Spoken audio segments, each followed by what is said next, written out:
cette action qui s'appelle Saigne Seine, elle est là pour dénoncer justement et visibiliser tous les drames qui se passent en Méditerranée, dans la Manche, dans l'Atlantique, voilà, tous ces drames des routes migratoires. C'est organisé par le collectif Mer Rouge et le collectif Collage Refugees Paris.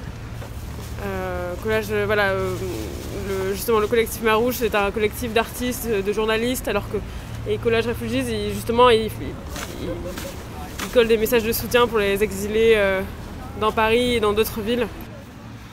Alors ce collectif s'est créé par Romain et Lissandra, une journaliste, était à Lesbos en Grèce et se sont demandé comment visibiliser tous ces drames qui se passent un peu partout.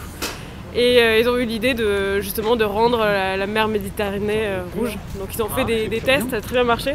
Bon, il se trouve qu'à Paris, la Seine est un peu plus opaque, mais le geste est là, quoi. Et c'est vrai que je pense que n'importe qui voit du rouge en l'eau, ça crée une réaction physique qui est au-delà des opinions politiques. Et je trouve que c'est la beauté, ou du moins l'esthétisme, est très important, quoi. Il porte la voix, il porte l'image. Et le second collectif, donc Collage Refugees, ouais. Est-ce que vous pouvez m'en parler?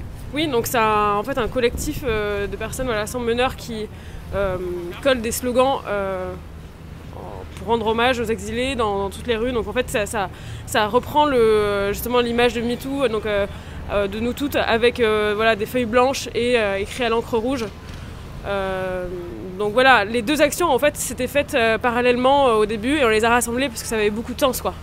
On pense bien évidemment aux 27 victimes qu'il y a eu il y a 2 semaines, même si voilà, c'est en fait justement cette action où on verse cette terre rouge dans l'eau, c'est aussi pour ne pas avoir besoin de ces drames pour en parler, quoi. C'est créer cette émotion chez les gens sans avoir besoin finalement que des personnes meurent et remplissent le monde médiatique, quoi. Vous serez à la manifestation à 15 h qui partira de Place Clichy? Bien sûr, ouais. On va justement avec les pancartes qui reprennent justement le nom d'un exilé décédé et d'une circonstance de décès. On va justement défiler silencieusement, pacifiquement avec ces pancartes pour leur rendre hommage et sensibiliser les gens sur ces drames. Et ces pancartes qui ont été brandies là à l'instant sur le pont devant Notre-Dame. Exactement. Un lieu très symbolique, notamment suite aux paroles très fortes du pape ces derniers temps. Exactement, oui.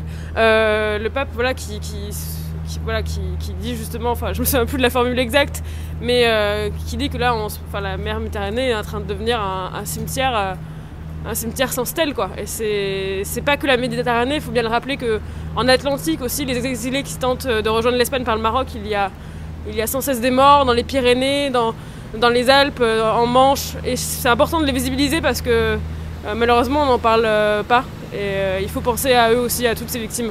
Et aussi sous les ponts de Paris, quoi.